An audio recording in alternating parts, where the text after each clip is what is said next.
and I, set up password, and now it's telling me I don't have the right password.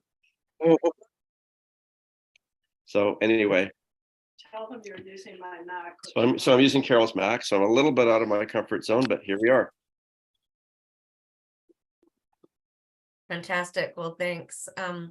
We're starting recording, so Melissa, if you want to start, maybe we can do one quick more introduction with Peter. Yeah.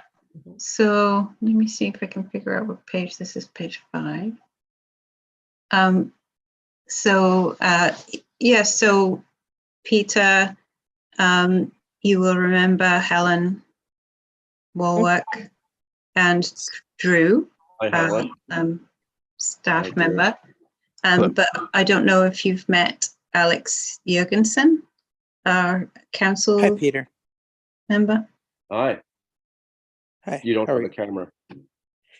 No, I don't at the moment. Okay. Hello. And Steph was pointing out that it's helpful to Alex if we say who's speaking each time we speak. Is that right, Alex? Did I get that right? That's correct. Thank you, Melissa. Try to remember. Okay, so let's get down to it then. It's been a very long time since we last met. It's been even longer since we had our last meeting. So welcome back, everybody. I guess some of the meeting today is going to be catching up. So let's get on with that. I wonder if someone would propose approving the agenda.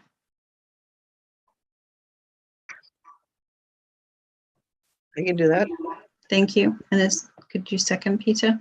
Given that there's like only 4 of us all together. Hi. Okay. Thank you, Peter. And those in favor? Hi. Thank you. Now, the minutes. I hope in the year and 3 months that have elapsed since the last meeting, you've all carefully studied the minutes and will feel ready to either amend or approve them. I'll move approval. Thank you. Peter. Alex, would you, you weren't there, so you can't really second. No, Helen. sorry, I will have to sit this one out just because I wasn't there. Yeah, I can second. thank you. And all those in favor? Hi. Thank you, Peter and Helen. Okay, so item 3 is public comments. I don't think there aren't any members of the public. No. Next, Steph. And then the action items review. And I see that action items from the last meeting are on page 5 of the package. They're on my page 8. So.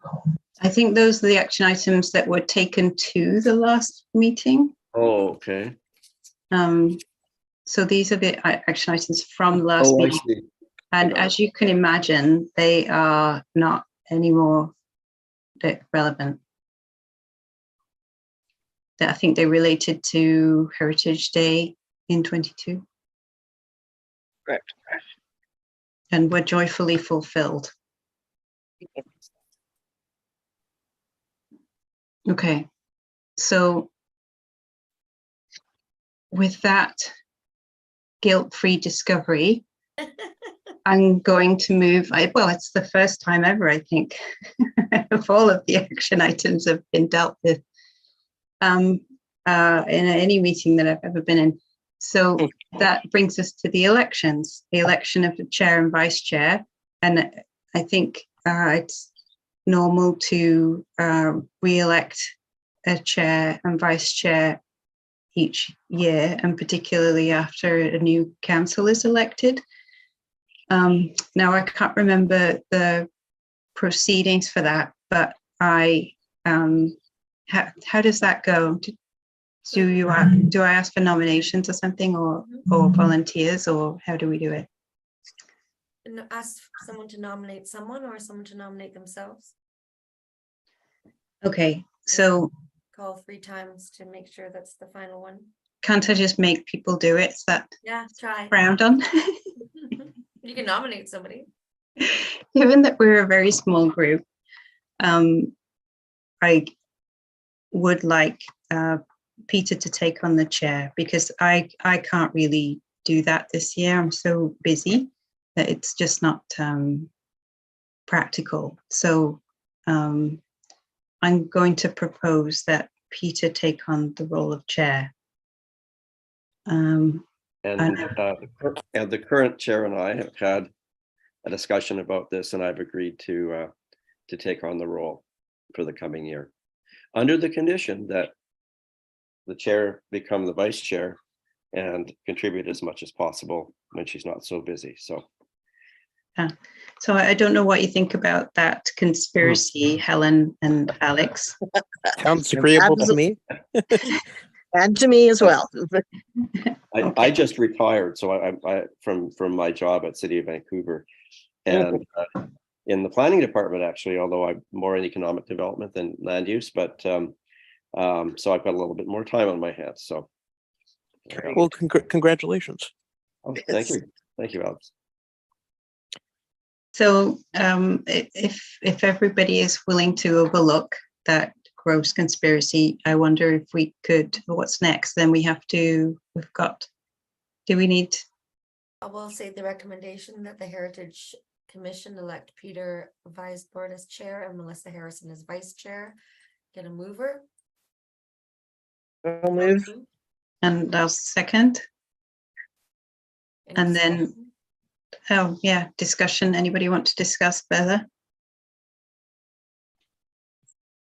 I don't hear any discussion. So then I'll ask for all those in favor to raise the hand. Say aye. Aye. Thank you. And with that joyful transition, I would like to invite Peter to the chair. All right, thank you, Melissa.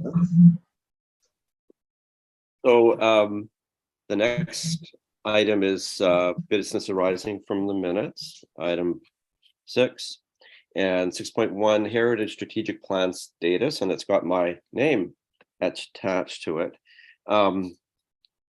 I'm not sure. I believe that neither Melissa and I have had any chance to work on the draft strategic plan in some time. So I don't know if staff have done any work on it. I know I promised Melissa that I would have a chance to look and add and work on the draft because now I have a little time to do that. Does anybody have any other updates on the status of the strategic plan? I wonder, it's on page, page 9 of the package. I don't know if people want to quickly, I see Helen has hers printed. I wonder if people want to quickly just roll through the extent of it. Want me to It's do it? not, Have there been not terribly long. any changes since our last meeting? Drew here. No Do we changes. know, have there been any changes to the draft since our last meeting? No changes to the draft since the last meeting. No. Sorry to interrupt, wasn't this Steph here, wasn't this draft since the last workshop? We had the What's that? workshop and then you took the direction from that workshop and then created this draft? There's Melissa here. That's my understanding is we had the workshop in June and then and Drew then did this redraft of the strategic plan, and then we attempted to discuss it by email, and that didn't go terribly well. It hasn't got any further than that, unfortunately. So we need to reacquaint ourselves, I think, with it, and then take a proper look at it and sign it off. My memory is that it was unproblematic.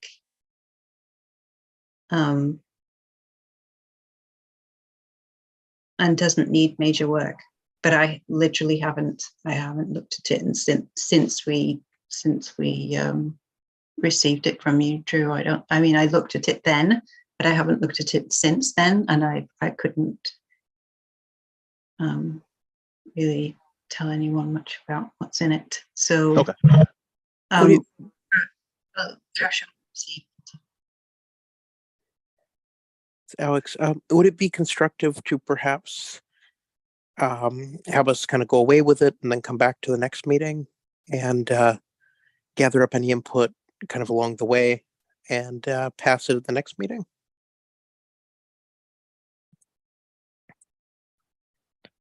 Peter? Oh, I thought that was a question to the planner.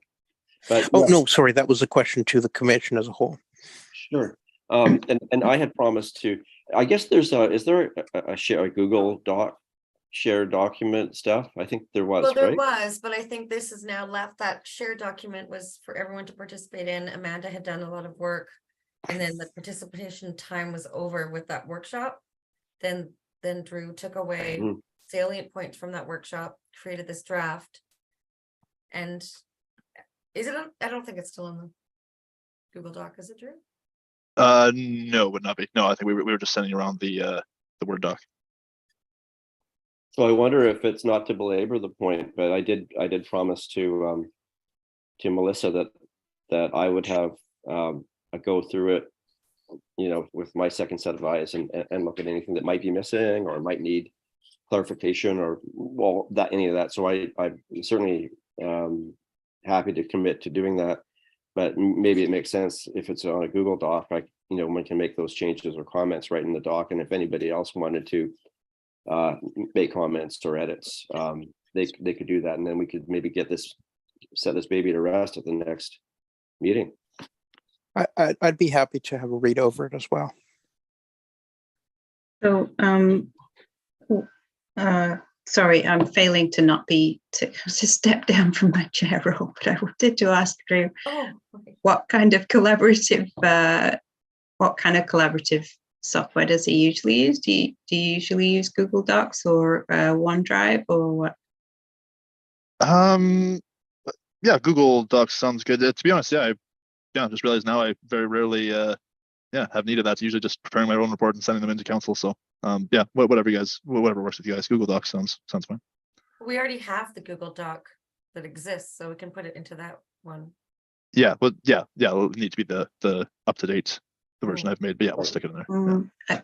I'd be worried about it getting messy. If as you said, if the old stuff is in there, then it's going to get super confusing. Yeah. Okay. We'll We could create a new document. Yeah. certainly. And can I also suggest that that you make the setting comment only, not edit? Okay. So that I would have thought otherwise, because it makes it as long as you can see if you can track the changes, it'd be easier for me to do a review that way. What was your concern, Melissa? my experience of working on shared documents where everyone can edit is that, the edits that one person does can be then changed by another person. It all gets very confusing. Whereas if people comment, if everybody comments, then you keep a clean document, and then you can just work with the comments. I do different things in different situations, different groups of people, different numbers of people. But do you think if Peter's sort of taking on some stuff here, some ownership of this, maybe he can go through and do chunk of comments, and the rest of you can just try not to disagree with him? It's Peter here. It's just that I have found when you're limited to comments, if you're trying to do an edit in comments, then it's more difficult, because they're actually having to say, well, on 3 halfway down, I suggest we make up to its, and it just that is a little bit unwieldy. Hmm. So I'm wondering if we don't have that many editors. I mean, there would be myself offering to put some edits and comments in, and I guess Alex said he would be willing to take a look at it. So maybe it's just the two of us at this point, Mm. Yeah, and maybe Okay. that's not too confusing. yeah, It's not like having, 8 or right. Let's try it out. Doesn't work, we can do something else. Yeah. Everybody okay with that? true. Yeah, you made him chair, Melissa, so Yeah, you lost all your It's all- power. yeah.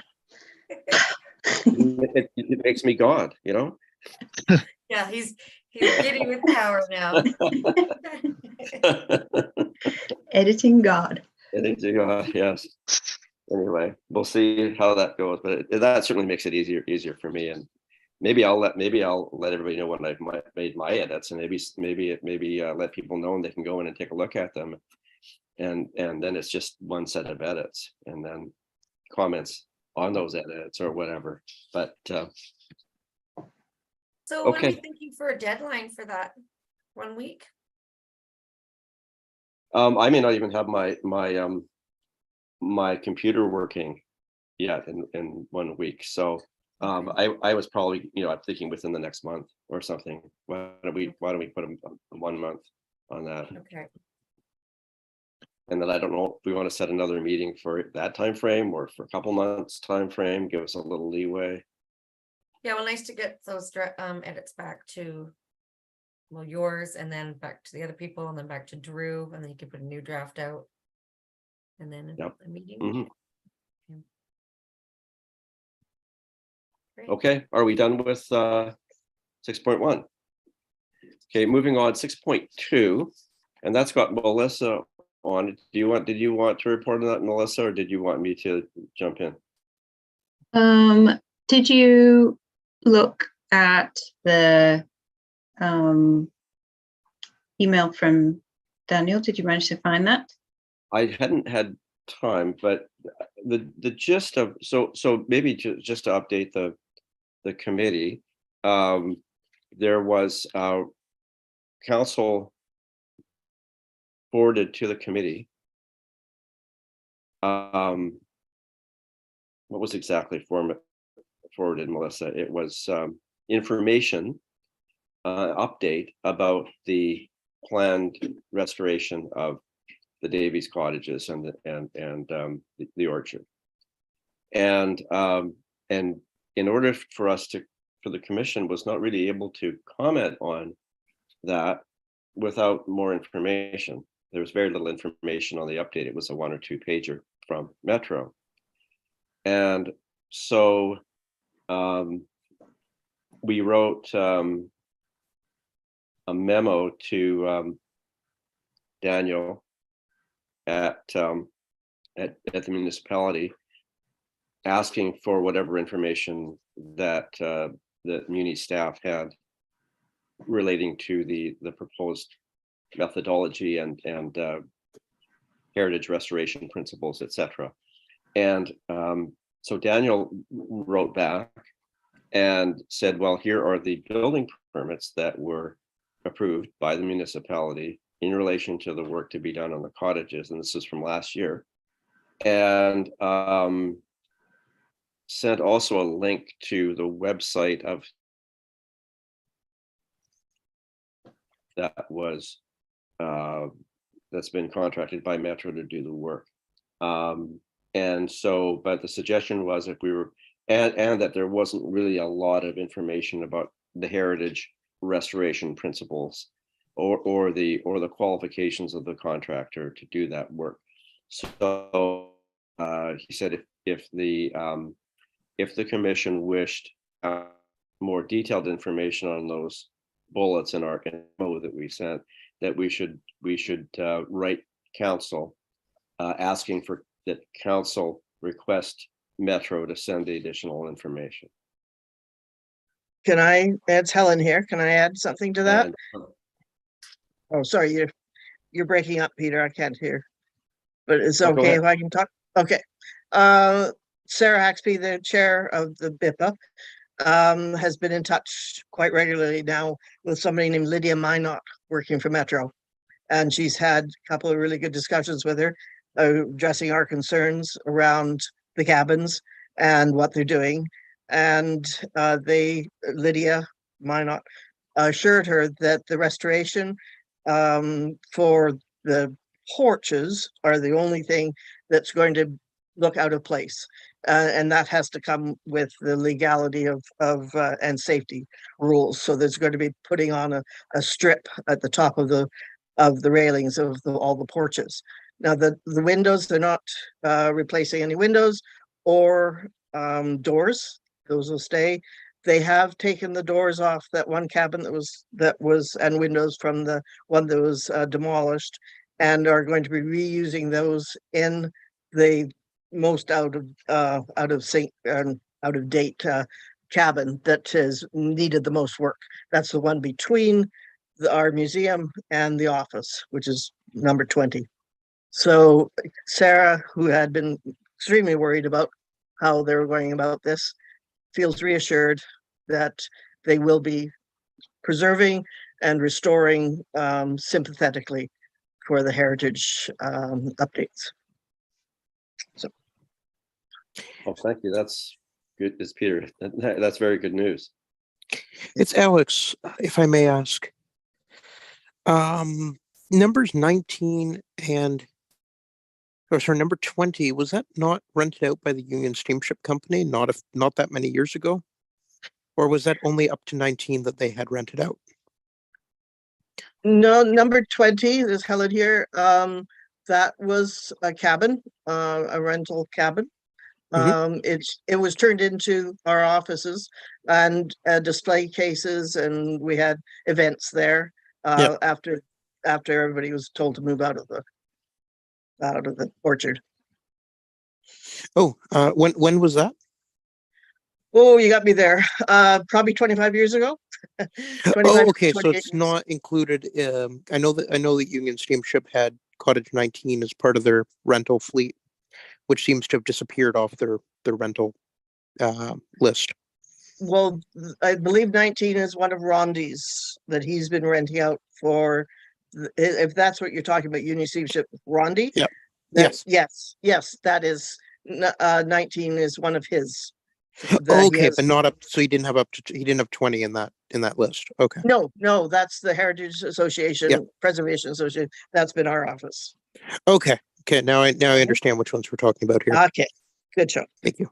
Yeah, it's Peter here. Just for clarity, I believe Rondi had two cabins, two of the cottages.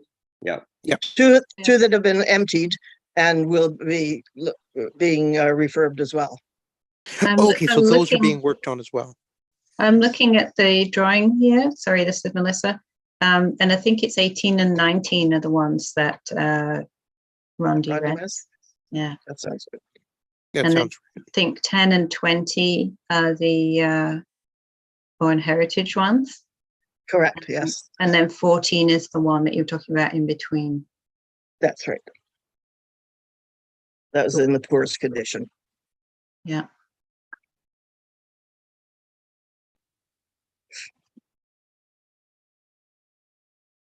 Okay. Any other questions about the cottages specifically? So really good news that it sounds like reassuring news that the cottages will be restored appropriately, but I'm thinking it would be good to have that in writing from Metro and maybe also material from the contractor just to give us all the specifics in terms of what's being done and what's not being done. I think that we already understood that the railings would be altered with a higher railing for building code reasons, because the historic railings are just too low for modern code. It's too easy for someone to flip right over them and get seriously injured. So but I would like to propose a motion that we do write to Metro asking for further particulars of the restoration plans and qualifications of the contractor to do that work. Absolutely. I second So- that. The more we can get in paper, more that we can get in writing, it's more reassuring. So absolutely. Agreed. Melissa here. The other thing is that one of the heritage conferences that I went to a workshop on the building code and on the heritage pieces in the building code that allow you to not follow the building code. I think clearly I don't know about clearly, but railing height could potentially be a safety issue more than, maybe safety trumps heritage. But I know that I can't remember the name of it, but I'm sure you remember, Peter, the heritage house that's kind of near Denman. Do you know the one I mean? It's a home of perhaps Rhodey a House? printer or something. That's Rhodey House. Yeah, Rhodey House. So I just happen to remember that they got, they were allowed to have lower stair railings through the building code specifically because of the heritage status of the building. Now, I'm not necessarily proposing that that's important or something that we want to insist on in this case, because members of the public are going to be on those balconies, though I have to say I've never felt in danger on them and I've never seen anybody fall off them. But my point is that I'm not feeling assured that whoever's applying for the building permits is aware of the fact that they can ask for variances for heritage reasons on the building code. And I would hate for them to follow the building code when they don't need to at the cost of heritage values. And I also wonder whether this is something that, is it Greg, the building, whether he's aware of that. The whole point of the workshop that I went to is that very few people are aware that these variances are available in the building code, and that it can prove challenging to build that awareness. So I'm wondering if that's also the case with respect to the Orchard Cottages. And I would like to, that's one of the questions that I would like to be able to pose to the architect or contractor and to Greg, whether it's a concern, whether there are any aspects of this design that would impact heritage values, and whether they've thought about this part of the building code. So Peter here, that's one of the reasons why I think the request letter from council include wording about the qualifications of the heritage qualifications of not just the general qualifications, but the heritage qualifications of the contractor to do this work, and what other projects that heritage related projects they work on. And also if we can have detailed specifications and drawings of what they plan to do, we can also look at, even if it's not possible to change railing height, what is the design they propose for it? Is it a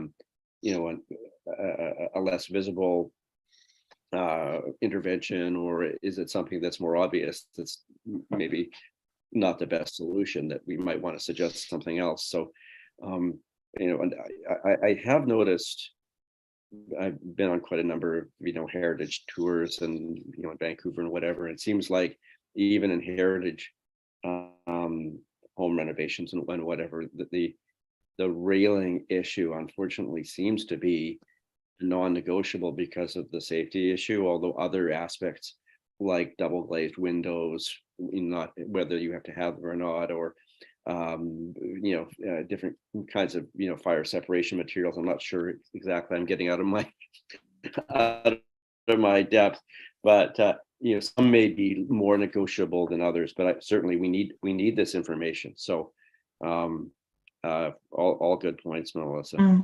There are a bunch of drawings attached to Daniel's email from the building permit application, I assume.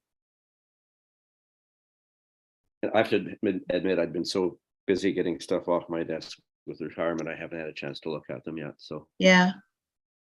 I can't access them right now. Yeah. Am I on that email? Melissa, is it part of the, is it a commission group email or is it, Yeah, commission group email. what's the subject? Uh, I get a lot of emails from Daniel, apparently. yeah, it is re-memo about Orchard Cottages. I guess that's just reply, right?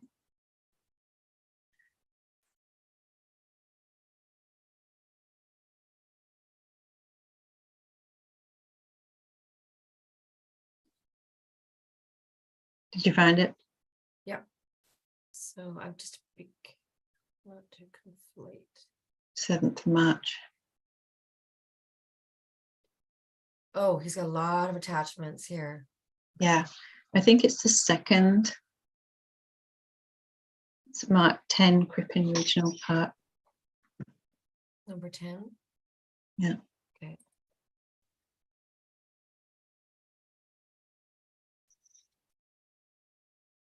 Oh, maybe there's one for each. Oh, there's one for each cottage. Okay. So there's a permit for each building, I guess, and so it's permit then PDF, permit then PDF, and each PDF has drawings. It's got things like, I mean, pictures of bits of roof and things like that, railings, sinks, I think, but I'm not that expert at reading these drawings, so I'm not quite sure what they all are.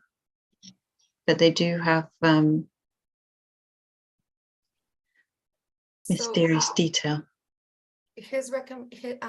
Daniel, the manager of planning and development's recommendation to the commission is to invite Metro Vancouver to a future meeting. That's for the recommendation for absolutely. council, right? Is that right? Provide a recommendation to council stating that in order to provide a recommendation for the referral, the commission requires additional information, recommends council direct staff to invite Metro to a meeting with the commission to discuss the referral. It's Peter here. My apologies, I got that wrong. Although I have to say, if they come, if there's a meeting, what level of detail? I think we would need them to bring a level of detail that would satisfy our need for information. So I think our motion needs to be fairly specific about, if we're going to invite them to a meeting with the commission, that they come prepared with materials that would support answers to our questions. And this referral is from the February 13th council meeting. Sounds right. Sorry. Okay. And that should probably be in our minutes here, because I don't think you included it. I don't have it in my folder, so I'm just going to do a quick follow-up.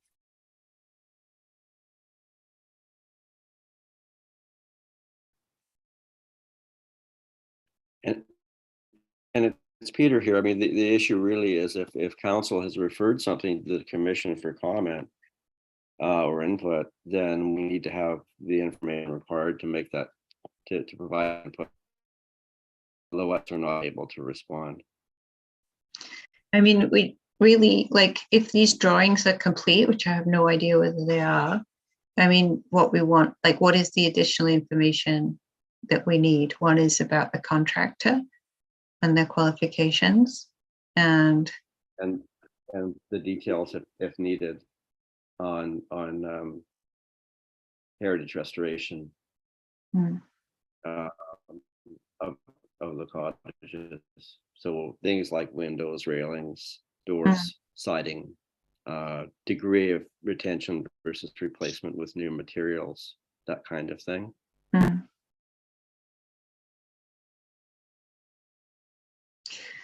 One thing that we could say is we could say if more, the motion could be if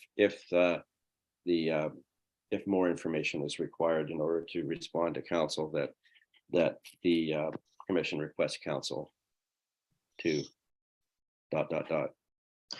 I don't know that we need to include the specifics though, do we? I mean, I think Daniel's recommendation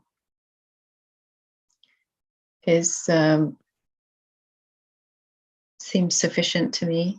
A recommendation to council stating that in order to provide a recommendation for the referral, the commission requires additional information and recommends council direct staff to invite Metro Vancouver to a future meeting with the commission to discuss the referral.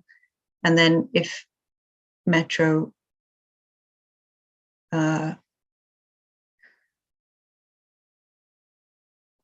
comes to is going to meet with us, then we can say these are the things that we need you to, these are the questions that we're going to be asking, right? Okay, can I do a share screen and see if I'm on the right track here? Would that be okay?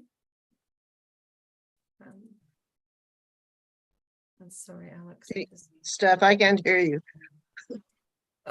Just do a share screen, just to Okay. get some clarity and yeah. So, can you see that? That was very quick, Steph. Yeah, Well done. I don't know that we're done though.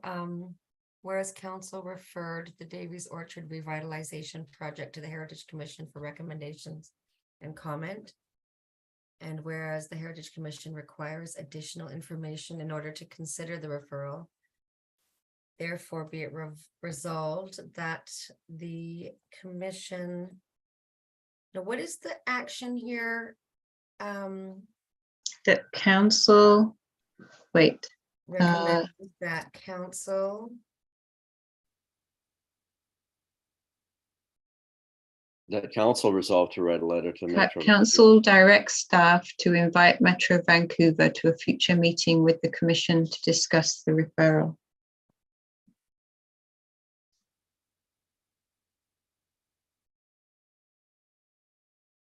And then do you want to have some kind of a note about these and that the following information be provided? I think so. It's Peter here. Because they could come to a meeting and provide us with no details. They could just come to a meeting. We We have need had them, a bit we of need them to be on- prepared to provide the detailed information we require. We're just wasted a few months. Restoration plans, detailed specifications, drawings, designs, qualification of professional doing the heritage restoration and design work. Have the appropriate heritage variances been achieved if appropriate? Yeah, that works for me. Yeah, I'll move it. Oh, is this right? The restoration plans, detailed specification and design drawings? Is that all the right? Design terminology? drawings. what about materials? Where does materials go? I don't know. Well, I guess specifications would Materials include list? materials. Oh. N- Okay, no. detailed specification, including materials and design drawings. Yeah, Yeah, Would it be possible to create, say, list of materials rather than the materials? Because they're not going to bring the materials to the meeting. Okay, thank you. Restoration plans, detailed specification including list of materials and design drawings. Qualification, Actually, instead of list, I would suggest including proposed materials. okay, Sure, that sounds good to me. proposed materials, and design drawing. Qualifications of professionals Yep. doing the heritage restoration work. Did you mention oversight also, Peter? Yeah, I guess that would be a good, and proposed oversight after In work, this bullet number Yeah. 3. after work, yeah. And proposed oversight. Proposed oversight. And then, I don't know if this is the language, but just sort of indication of their awareness of the heritage, the possibility of heritage variances. That's where I was thinking if appropriate. So I Or guess I been, need been to- considered, I think it considered. rather Considered, than- yeah, it's better. No, after, instead of, Instead of achieved, if, instead of, yeah. Instead of the, from whether that, yeah.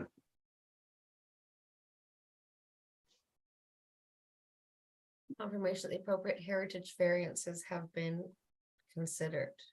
yeah, we could So take we out already the have list. appropriate. Yeah. And just one other change that I would say, bullet 3, third bullet, instead of qualifications, say heritage, insert heritage before qualifications. I mean, you can be qualified to be a contractor, but yeah, So do we That's need, pretty much- can we take out the second heritage? Heritage qualifications of professional doing,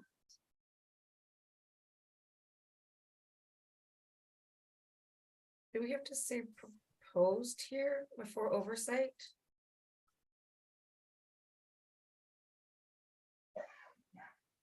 We take that out? you could say a plan for oversight or something yeah, like that. yeah, plan for oversight.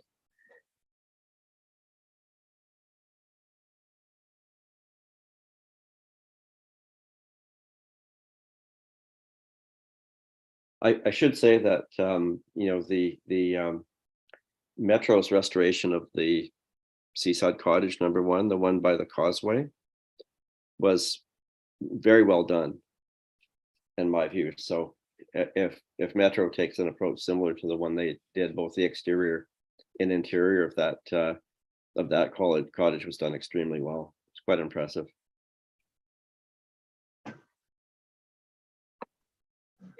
Okay, Steph, should it be resolved or be it resolved? therefore be it resolved. Thank you. Therefore be it resolved. And then we say it with an English accent. Helen, do you want to read it out this time? From the start. Whereas council referred the Davies Orchard Revitalization Project to the Heritage Commission for recommendations and comment. And whereas the Heritage Commission requires additional information in order to consider the referral. Therefore, be it resolved that the Heritage Commission recommend that council direct staff to invite Metro Vancouver to a future meeting with the commission to discuss the referral, and that the following information regarding the Davies Orchard Revitalization Project be provided. Restoration plans, detailed specifications, including proposed materials and design drawings, heritage qualifications of professionals doing the restoration work and plan for oversight, confirmation that the appropriate heritage variances be considered.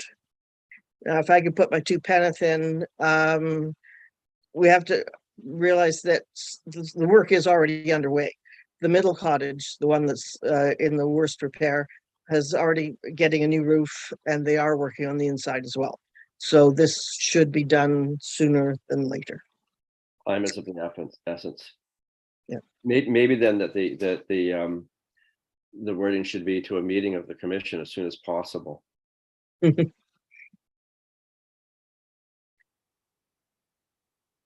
Take out future.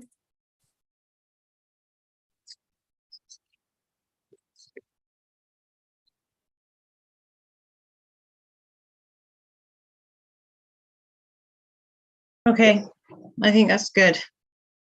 Okay. Well, I'll move it as chair. I'll second it.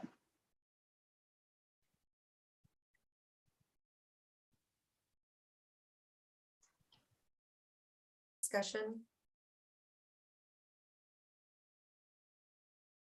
All in favor? Aye. Right.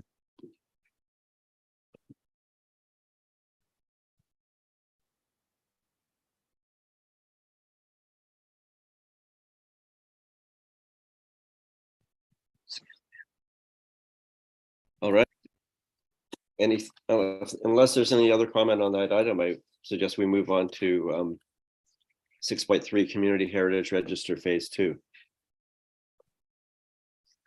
And Yeah. that had Melissa's name under it.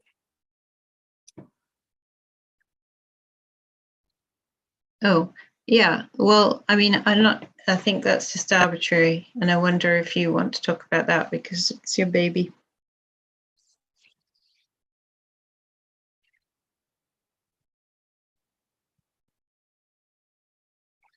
Did you hear me, Peter?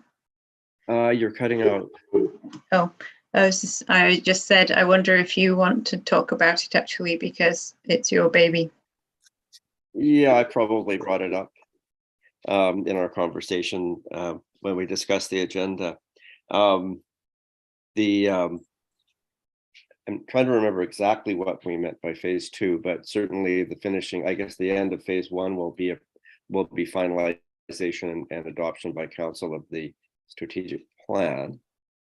Am I correct in that, Melissa? Mhm. Steph? Oh, I thought phase 2 was, because you already have that community register adopted by council and published on the website. So maybe phase 2 was the strategic plan completion. Maybe Melissa and I were thinking about what phase the next phase would be beyond the strategic plan. Okay, so I can dig out. And so I thought that was, was it in your note, Melissa, that I'm gonna talk about contacting private property owners? Like I phase think one this was is- like that's really part of it. low-hanging fruit, community. That's Peter's thing about, looking at private property. because and just to update everybody, the initial heritage register that was approved by council has 10 sites on the register that are only publicly owned sites. So there's municipally owned sites like the library, and then sites also that are owned by Metro Vancouver. And so and we've been taking a very go slow approach. We've wanted to get the register approved and really have it as a good news story to the public. We have a register. We've got these very public sites on a list, and we've always said that we're not looking at hammers mostly. We're looking at tools that the toolkit of things where we can provide incentives to owners of properties in order to help them retain heritage. Also heritage properties on a register also qualify in many cases. A stipulation be that they be on a register to qualify for grant funding, particularly government grant funding. So the next step is to start moving in the direction of how would we start to include some private properties on the register. And my idea has been that we start with some of the highest profile private sites on the island. And I don't know how many that would be. It might be 10 to start with. It might be 20. I don't know. But as a starting point, it would be, we really need to be contacting those property owners. And I'm assuming that the municipality would have at least mailing information through the property tax. And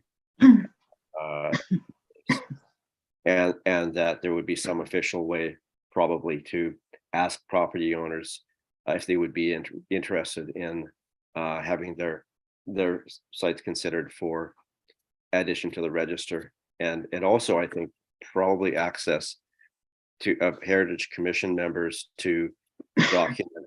They're interested to document, even if they're not interested, to document those sites in terms of photography and a write-up, a statement of significance of the site. Because one of the foundations of the register will be having an informal list of and a growing, this would be a living document, a growing informal list of what the heritage sites are, and over time statements of significance about those properties. And then part of that process would be asking owners for permission for access in order to document those properties for the list. And then the second step would be to ask those owners if they would be interested in a heritage listing, and probably actually meeting with them one-on-one and talking about what the benefits might be. Because I don't think that we want to be necessarily adding anybody's home or property to the register at this point, at least without their blessing and wanting to be included. So that's kind of my thinking on that, but we would probably need at least a motion of the commission to that members could start doing this, but maybe it's the blessing of council as well to do this work, because that becomes sensitive, contacting property owners directly.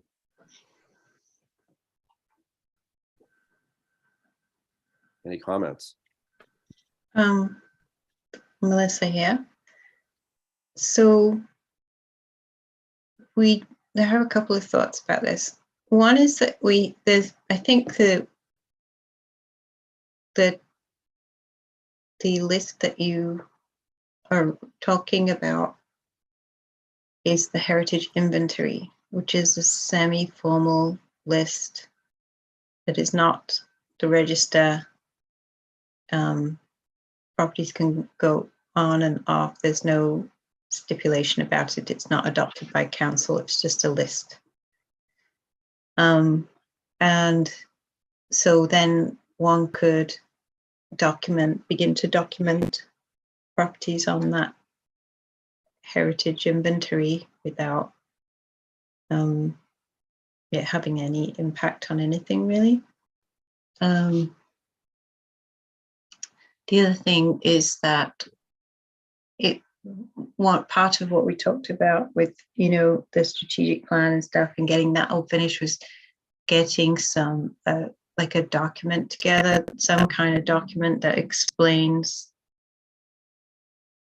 a user-friendly document that explains the differences between, designation, register, inventory, all of that can be provided to people so they're not confused or concerned, which we haven't got sorted yet. But I mean, that's not the only way of communicating with people. We can always talk to people. There are, one could still start in the semi-public domain, for example, the Legion, those kinds of places. The farmhouse, I expect Marion would be happy for the farmhouse to be documented. The church, do we have is there a little red church on the list? I don't remember. No, it's not. Sorry, Helen here. And we were actually talking about that because we would be interested in being considered, definitely. It's Right. built in 1932, so. Yeah, it's one of the most significant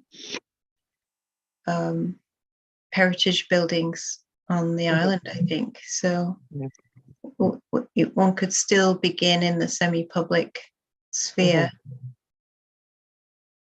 very validly. Yes. I think one could quickly get a short list of 5, which would be plenty of work for the summer, for example. Yes. Well, depending on how much time I have, again, do we want to, do we feel that we want to limit it to semi? If I have time to approach some owners, for example, this summer of private property as opposed to some, you know, totally private as opposed to semi-public, would there be concern that this is premature?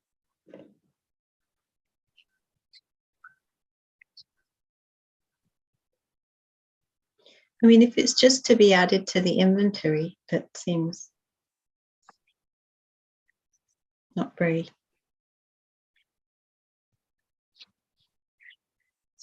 It seems innocuous. So maybe this is the first stage is to if I can summarize, it's Peter here. Sorry, I keep forgetting to identify. If it sounds like what we're thinking is that we start with the inventory, which is the semi-formal document that has no regulatory paraphernalia attached to it and doesn't require council approval. And if the first layer of that approach is semi-public building or semi-private buildings, and then the next layer is some key private buildings, for, you know, for example, the Rogers log house, for example, or the or even the miniature railway, you know, stuff like that, right? Which is, it's been on PPP tour, that would be the initial approach. And so then it would just be up to the commission to, you know, approach the relevant people to say, hey, I'm doing this work on the commission. We would like, we're creating a body of research on heritage sites on Bowen Island, and we're creating a list of them. And do you mind if we come on your property and make notes and take photographs and that kind of thing? The only question in my mind would be, is there a way to contact everybody? Do we have contact information for those people, and who would we contact? Is that something that we do through the museum and archives, for example, or is it something that we get mailing information from staff? And does that require council blessing? I usually go to where somebody sent me an email and forgot to BCC. I think I must have almost everybody on the island. Do you? Way better than me. So you're my resource then. Can I jump in, Peter? I wonder if this would be something that should be run by council. Getting direction from council. And there could be a short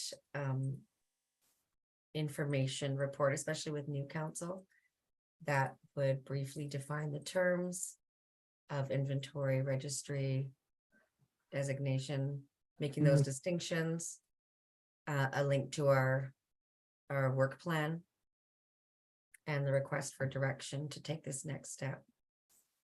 Well, you know, Steph, I'd hate to blindside council. Yeah, that's valid. That blindside council, so maybe that's a good step. So I think I agree. I would hate to blindside council, but I also think that it's part of our remit to do that work. Like, it's the reason that the commission was originally struck. Is that the right word? But I definitely think that doing that initial work on the heritage inventory, which would be less intensive than, you know, drafting heritage registry entries, but would still probably involve an exterior photograph and some limited description of what the heritage value of the place is, some kind of explanation for why it should be on the inventory. I mean, I think working on the inventory would be very useful, and also perhaps useful in drafting a list of what properties it might be good to add to the registry.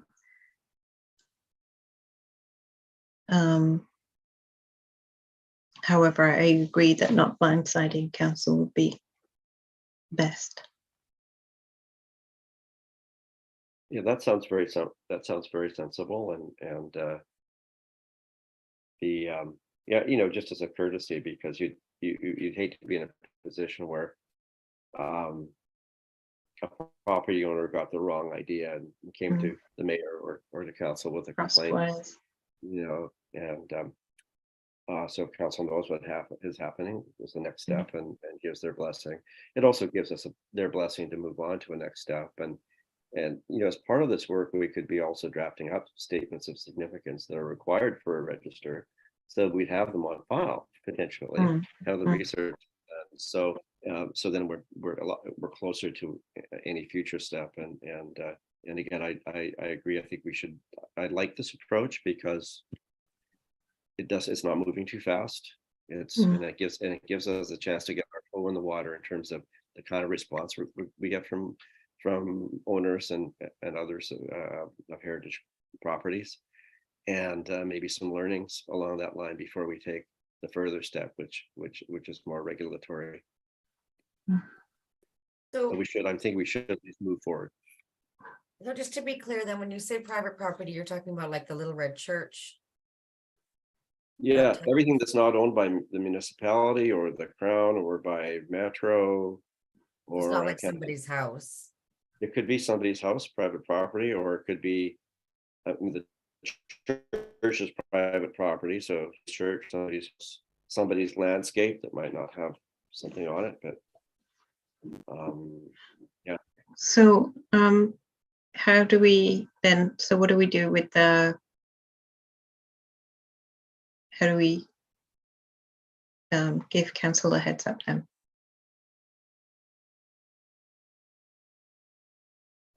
Well, I think Steph had started suggesting, I mean, a small package of information with what has been done to date. Maybe this is something we do when the Heritage Strategic Plan is forwarded to council. That's exactly what I was thinking. I think if we do the strategic plan and then we can also append or put into the work plan, maybe we put into the work plan, maybe we update the work plan and insert into that, that, this is the next thing that we're going to do. That's a great idea. So just it's in the work plan. They'll see it in the work plan. Yeah. Well, let's do that then. Can you magically minute that, please, Steph? So Yeah, in fact, most of the committees are getting their work plans in right now, but this group has been different. It's Yeah. been years, so I'm sorry for not being more supportive. And there's still room there to start documenting some of the, especially as it was termed earlier, semi-public spaces, and start putting that work together ahead of putting it officially into the work plan. But I think there's still some room to start documenting that if anybody has time to do so. Especially for things that would be very clearly non-controversial as far as putting them in. So it's Peter here. Alex, do you see, as a council member, do you see anything that would that gives you any concern or pause in terms of what would have potential risk attached to it, or be? I like the idea of it being sent to council, and especially as part of the strategic plan and all that, and putting it into the work plan. But I also don't see the harm in amongst the commission putting things together and starting to pull information together, especially for semi-public. That way we don't lose any time in the process. As I know, a lot of us are fairly busy, but have some time to dedicate to it. So it would be, I think, good to kind of start that, as long as it's not done in such a way that it would cause the public concern, as was stated earlier. I think it's something that you, public venues and public available information, it should be pretty good to start putting together that list of statements of, give me on the term, statements of significance for those. And our role is to advise council, and so we certainly, in that role advising council, we don't want to put council into any position that would, you know, back council into a corner or right. So, so I think that's probably the appropriate approach.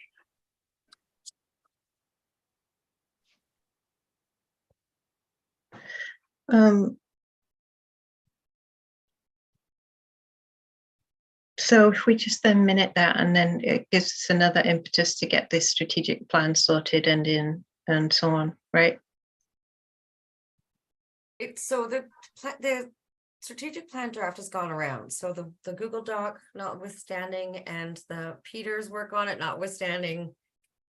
You have it in Word form as well. I can resend. So, yeah, Yes, we do. be free. So, but we're going to get a new version that we can mark up, correct? Yes, Okay. do that tomorrow. There's one thing with Alex on the call that I just wanted to flag, and it's not exactly related to the issue, but it is related to the role of the commission.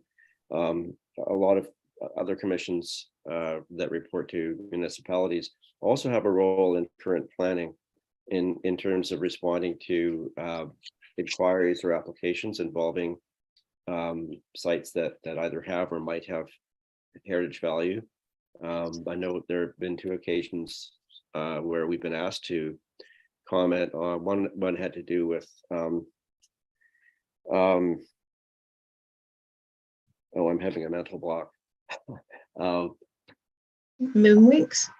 Well, Moonwinks is one of them, and where there was a proposed expansion of the kitchen of that house, and we made comments about the heritage approach and as council on that. And the other is the site in why am I having this mental block? The site in Eagle Cliff. That was the artist site. Lieben? Lieben, thank you. I'm getting worse and worse with names and words in my old age. And there was a proposed development next door to Lieben at one point, just to the west of it, I believe, and we commented on the appropriateness of they want a relaxation from the setback. And we, as a commission, expressed concerns about whether that would be visible from Lieben and whether that was appropriate. And I think in the end that was dropped.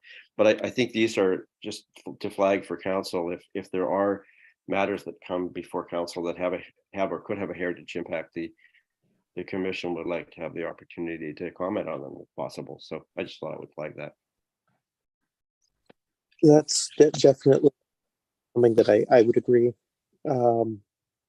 One of the important things I think of doing an inventory or even a list of potential sites would be something that council could then refer to and say, well, this may have some heritage values, therefore we should refer.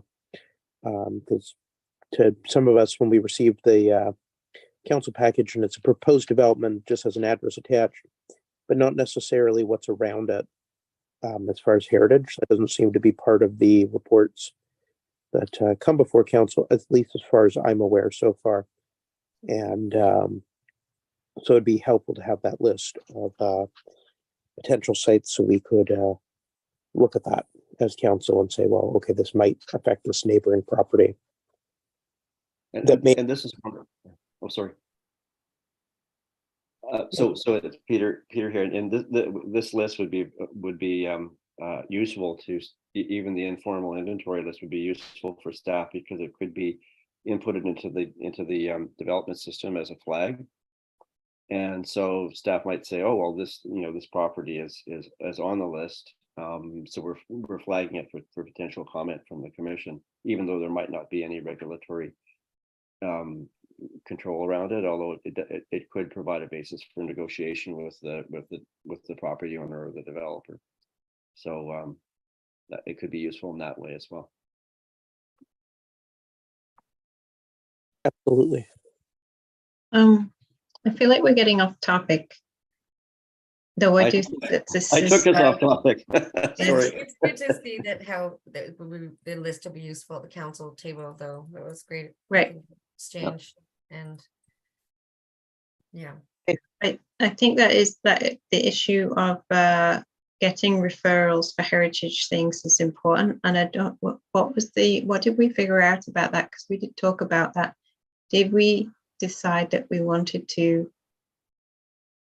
recommend to council to direct staff to refer things to the Heritage Commission? Is that how the APC gets things? The staff Their refer things to the APC? council, or, I mean, usually by staff recommendation, council via staff. And I think staff is getting more aware of when things should be referred to Heritage Commission. And we also have Councillor Jurgensen and Getty on council, who are quite have quite a radar for things that should be referred to the commission. Yeah, because like you know, obviously the all the building permits and things went through staff without the Heritage Commission being told about it. And you know, given that it's our most important heritage site, that was, it seemed like the system didn't really work. So we were trying to figure out. Like the site visit that took place at the Davies Orchard. Mm-hmm. I don't know, would that have been considered the sort of the referral, like that engagement?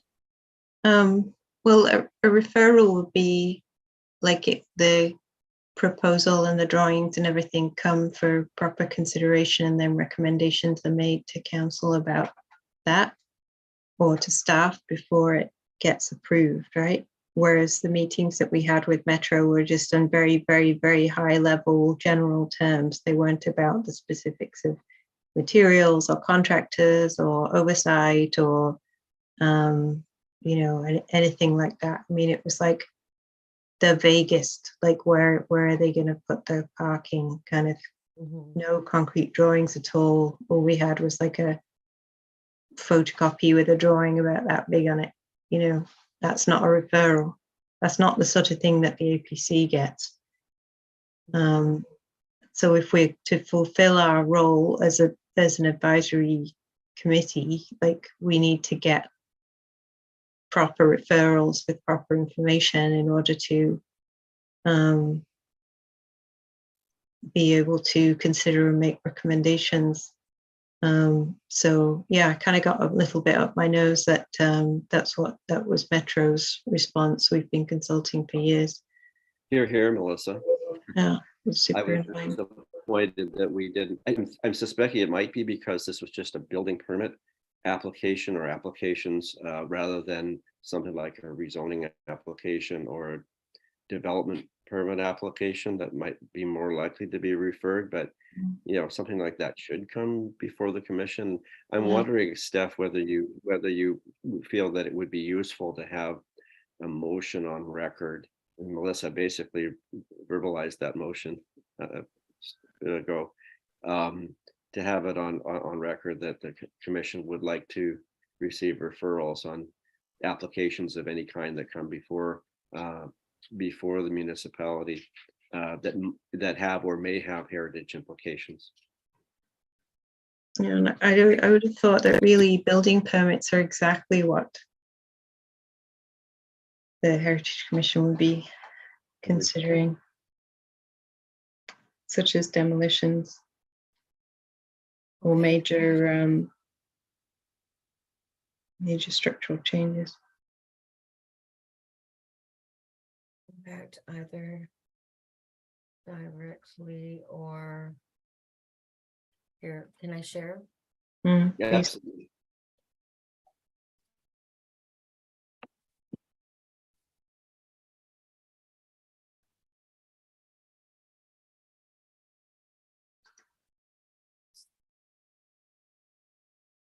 Oh, but it's not, I think what Melissa was saying, she didn't mean only building permit applications. If any applications. Yeah, it could just say applications, I guess. Any applications, yeah.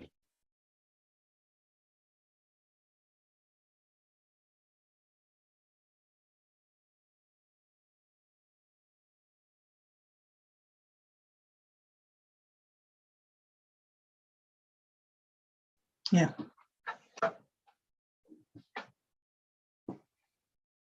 You don't want to kind of make any concrete examples in there? I guess I think maybe Drew can help out with this planning speak, but is there something like building permit, like like a rezoning application would naturally go through council, and council would refer to committees, and if there's heritage significance, it would go to you?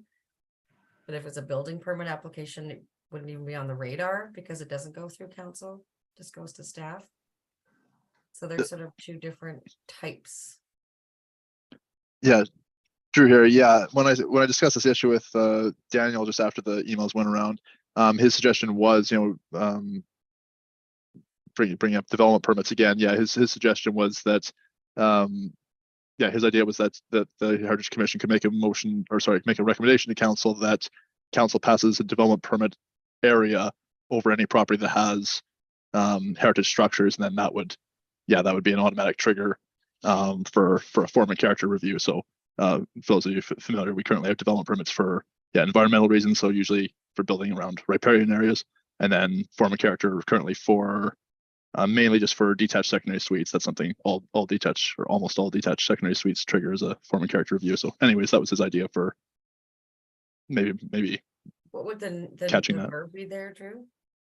Um, Did you say catch? so his particular recommendation, was that Heritage Commission recommend that council direct staff to create a development, or to draft a development permit area applicable to properties with heritage structures on them. But wouldn't that have to be if the commission wanted applications with potential heritage impact to be referred to it in the case of any development application that might come by? Wouldn't the whole municipality have to be a development permit area? I'm a little confused. I mean, does anybody, or is it the case that a development permit isn't required anywhere in the island currently? Yeah, so we have specific environmental areas that we've designated an actual area, and then for other things like the detached secondary suite, the form and character, that's just triggered based on the type of structure. So we don't actually have a development permit area for that.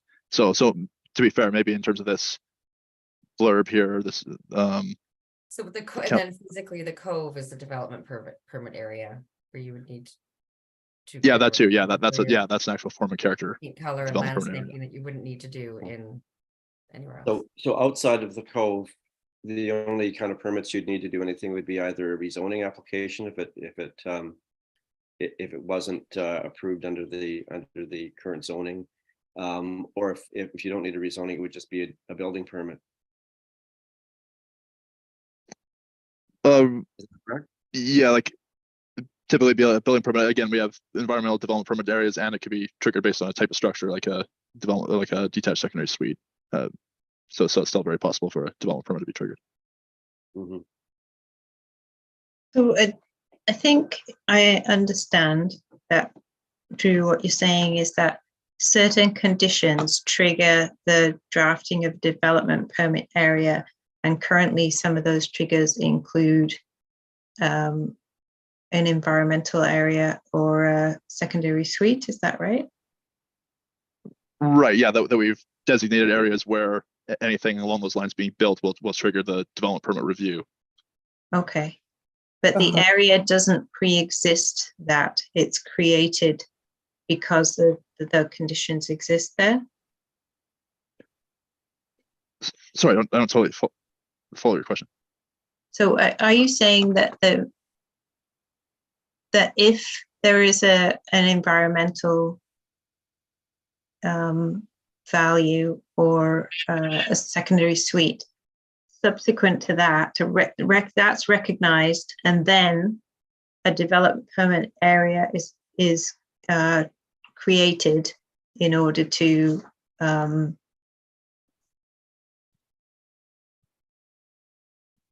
kind of manage or trigger those particular reviews that are needed for those special areas? For sure, yeah, that's a good way to put it. The development permit area doesn't predate the environmental area. Or Right. We would have, yeah, like in the sense of our like riparian areas, it would have been, I guess in that case, it's, you know, the province passes rules and regulations and even just guidelines, you know, applicable to streams and that, and then we follow up and create those same protections on the municipal level so Right. that those Mm. things are triggered and we review them. Yeah. sorry if I may ask, it's Alex. For the development permit area, when it comes to environmental protection, is there a map, for example, today that I could look at and say, okay, this property is In a development permit area, yeah. area and this property, or is it looked at when the property comes up for review? And Yeah, that's, some that's what I'm not understanding, which comes first. permit Okay. area. So we do have, those are scheduled to the OCP. So we do have maps that currently show that would, yeah, currently lay out all identified environmental development permit areas on the island. Right. And then when things like building permits come in, we do a check, like, is this a property that has environmental development permit on it? Oh, it does. Then that's triggering an additional application development permits, and they're having to get the environmental review and all that. Okay. Yeah, so those are part of the OCP and you can identify those beforehand. But again, to use the other example, like the detached secondary suite, there is no map for that one because it's regardless of where it is in the island, it's just that structure triggers it. Yeah. Okay, so is what Daniel's proposing to make a list of all the potential heritage value sites, like the environmental development permit area, or is he proposing more like a secondary suite where it could have potential heritage value? And that be identified when the permit request comes in, and then it gets sent then for review. Which of the two types is Daniel potentially recommending here? I think this would be more comparable to the environmental areas in that the locations would be clarified and made on a map. So basically, I mean, those 10 or so properties on the identified in the heritage register or registry. Those would be the identified site, and so we'd apply a development permit area on each one of those just individual properties. So yeah, I mean, you'd come out of that at the end with a map of Bowen with a couple with 10 or so yellow spots that indicate a heritage property. So, okay, and then if something else was added to that list, then it would just go and be added to that map. Right. Like site number 11 is identified, and then it can be added. Right, you bet. Yeah, exactly. Okay, so with my questions, I think that answers my question as well, is that in order for council to refer a site with heritage value to the commission for comment, it would have to be listed on the heritage register. So right now there's only 10 sites that would trigger that, according to Daniel's suggestion, but that only takes us so far. The suggestion that was being discussed before this was whether like, how did Moonwinks come to the commission, and how did Lieben and the issue with Lieben come to the commission? Neither of those are on a register, and yet somebody determined that there may be heritage value associated with this, such that the Heritage Commission may want to comment on it, even though they weren't on the register. Lieben's on the register. No, we don't have Lieben's on it now, but was it? Yeah. I don't think it was at that point, though. Was it? I don't know, but And Moonwing certainly wasn't. Mike, can I say something? Sure. Yeah, but I'd like to have my question answered on this as to how do we get to a place where we would be referred sites which might have heritage significance, even if they're not on the register? Is there no mechanism to do that?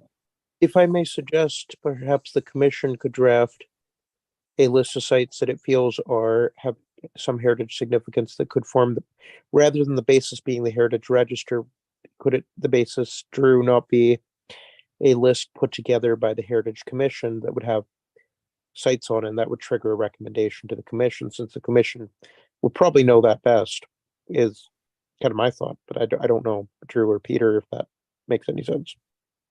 Like the True. inventory list we were So sorry, just talking about earlier. Yeah. So one at a time. I think Melissa had something that she wanted to say.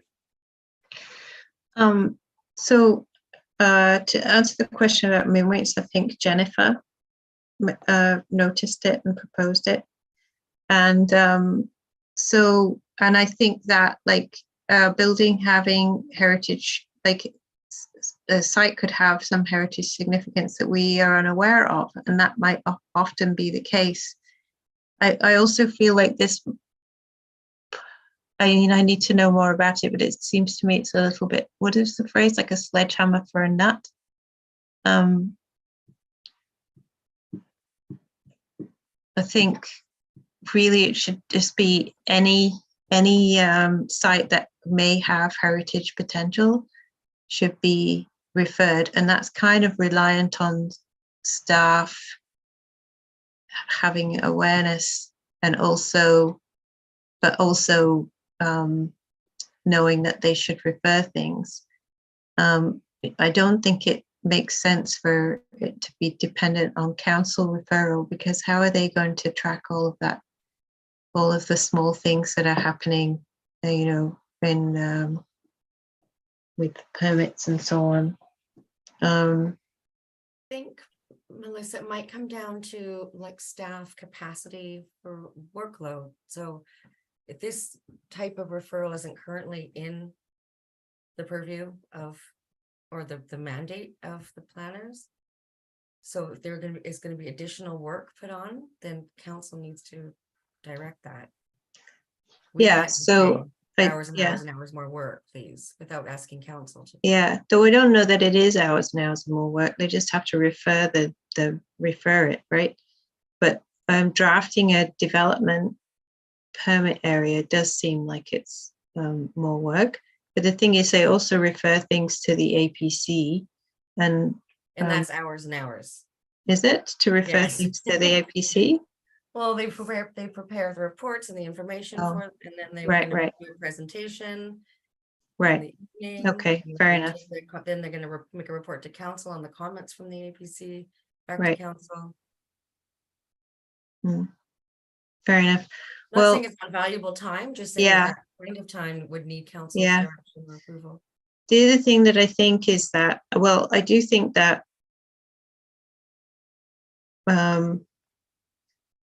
clearly something is not working, and we need to do something to make sure that the Heritage Commission does get those referrals. Otherwise, we're not able to do our job. However, I feel like this is not on the agenda for tonight's meeting. So unless we want to make a kind of small recommendation, I think we should defer it to the next meeting. Okay. Question I would ask is, can items be added to the agenda at this point in order to discuss and minute them? They can, but to be honest, I would oppose it because it's already 20 to 9 and I have to get up at 5 in the morning, and we've still got some more items on the agenda.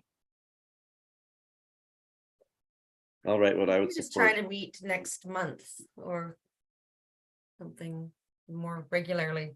Yeah, So I to think do that's 12 months worth what of. we should do, because we don't have the information that we need to make a decision, and we still have a number of other items to discuss.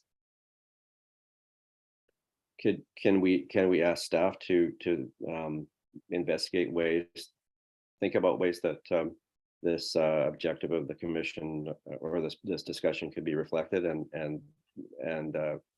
come Yeah, back? it's a good idea. Yeah. Can we do that? Drew, would you be able to do that? Certainly, yeah.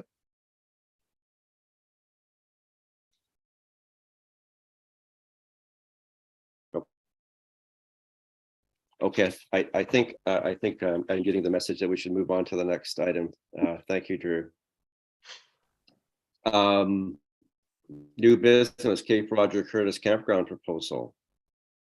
Yeah, I don't know if it was the campground proposal. We got something from someone. I looked back in my emails and I think it was Judy talking about an archaeological site. Does that sound right to everybody? I don't know that I don't think we were referred, because it doesn't even exist yet, does it? It's not something that's referable. And Been but referred to other committees, but wasn't. Oh, it referred to has? this one. Mm. Yeah. I think that archaeological sites are a different registry. They're not on a heritage registry. They're on the archaeological site registry. And I think I mentioned in that email string, I think that it's often archaeological sites are not particularly publicized because there's a risk that people will go and remove material from them. So they should be more protected in a sense from the public than protected for public enjoyment. So that's really all I have to say about that particular thing. We could seek to find out more about it if we want to. If I may, Mhm. one of the reasons for referring the campground rezoning to the committees was to see if there was any more information that the committees thought that they would need to be able to help council through the decision-making process by making recommendations. So if there's information that this committee would need council to request from Metro Vancouver, that I think was the idea behind that. And Heritage may have just got included because it was one of the committees. I am honestly not sure. No, Heritage Commission, sorry, Counselor, was not included on the list of committees referred by council. Okay, that's what I thought, and that's where I Yeah. was a little bit confused. 'Cause I thought that by this being on the agenda, it had been. No, it has not been. Okay, thank you very much, Steph. Yeah, I think the information was forwarded to us through some channels. Maybe it was from Daniel as a by the way. I'm not sure how it did come to us though. At I least think it was Counselor Getty was asking you was it about. Getty? Oh, okay, right. So I guess we don't really have standing to advise council on it. And I don't think we don't have it. Certainly I don't think any of the members of the commission have archaeological experience, but I guess this related to a lot at Cape Roger Curtis that has remains related to First Nations habitation or presence, and yeah, I don't know how we would. I think the question came up is whether we should be including archaeological sites eventually on a heritage register, and that's something we don't have enough information on. And I suppose we could get information on that to help guide our efforts as well in the future. Yeah, and I think we need to, when we do that strategic plan, we need to, one of the things that perhaps you could review it for is that we should address that Indigenous aspect of heritage somewhere in that strategic plan, be better informed about those kinds of issues. And you mentioned modified trees and stuff. So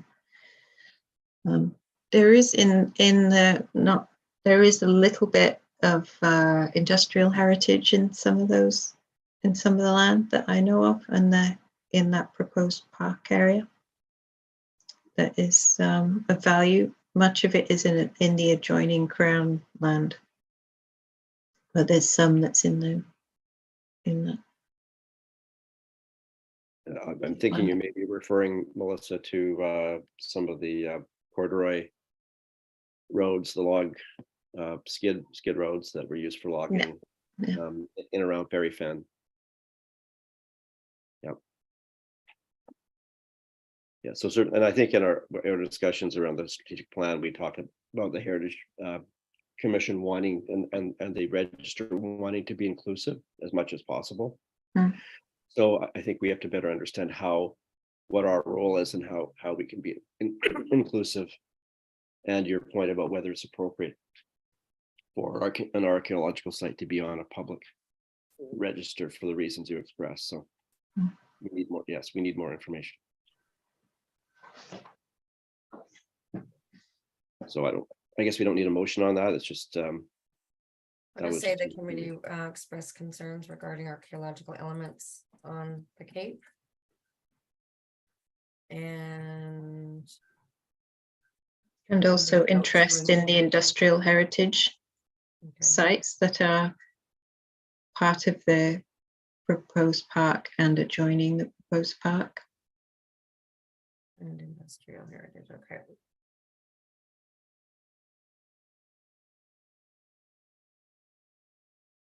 yeah, one would hate to see some of those artifacts disturbed as part of Metro's trail making process in the area if the park goes ahead. So I think So what this is happens- a sorry, matter just of out of- some urgency. Yeah. So then if there were a house built on one of those lots, then that would be like, Drew, is there like an archaeological study that happens when someone's applying for a building permit to build a The- house? Those, well, An archaeological study? No. I Or would think that, would this industrial heritage or indigenous heritage be flagged if somebody was gonna build a house, if there were no park there? those archaeological sites are they were already identified by the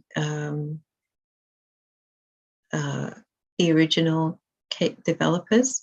They're all, there's a few of them, not like a huge number, like I'm thinking like 6, that, that kind of, there may be fewer, there may be more. So they were, as part of their application process, I think they had to do that. I think that's the case.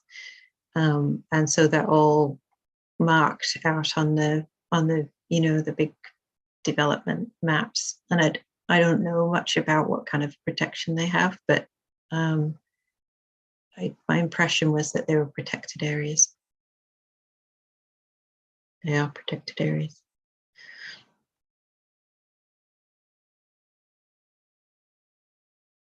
And as you said, Melissa, the industrial heritage is probably on Crown land, so not one of the development sites that could be part of the purchase by Metro. Unless there's stuff we don't know about. There is one tiny bit of Corduroy Road that's on the private land, but it's tiny.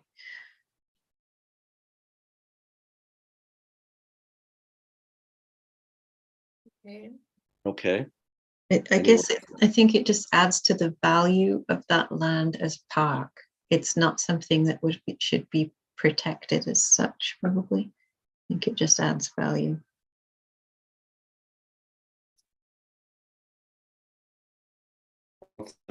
could flag the potential archaeological and industrial heritage within the proposed Metro Park. I think, would that cover it? So are you glitched out there? Can you say that again, please? Oh, I said if the minutes simply indicated the commission's interest or concern about potential archaeological sites and industrial heritage within the proposed Metro Park area, that would be sufficient to flag it. Okay, thank you. Does everybody agree with that? Sure. Promised at Okay. 8:15. Okay, I've got other 7.2 other business. Any Just a other business placeholder. that pardon? It's just a placeholder. Placeholder, okay. And then maybe these are placeholders as well. 8.1 2022 island plan. These are information items. So they're in the package. So Yeah. the members can simply review that Yeah. themselves. Yeah, totally. Okay. Yeah. 8.2 heritage workshop notes, that's in the package. Mhm. We've really already gone over that in terms of strategic plan, That's correct? what I'm gonna plan. Yep. 8.3 Museum and Archives Annual Report excerpt. Anything we need to discuss? It's just. I for haven't read it. information. Just for information. Regular council meeting, committee review implementation. That's about council's review of the role of committees and whether some could be combined or not, but that's kind of on hold right now, correct? Yeah, they adopted 4 of the 5 recommendations.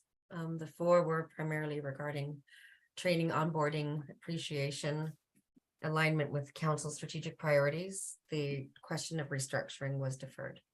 Okay, and any of those that we need to be concerned about or No, NATAB? Okay. And then we're up to 9, next meeting. so why don't you give me a flag when you feel like you've done some work on the strategic plan, Peter, and then I can pull for a meeting and we can talk about getting that recommendation to council with mention of getting you guys some referrals. Sounds good. Work plan. Okay. Okay, anything else from anybody? Thank you very much, and we're adjourned at 8:54 PM, 6 minutes ahead of schedule. Thank Thank you. you.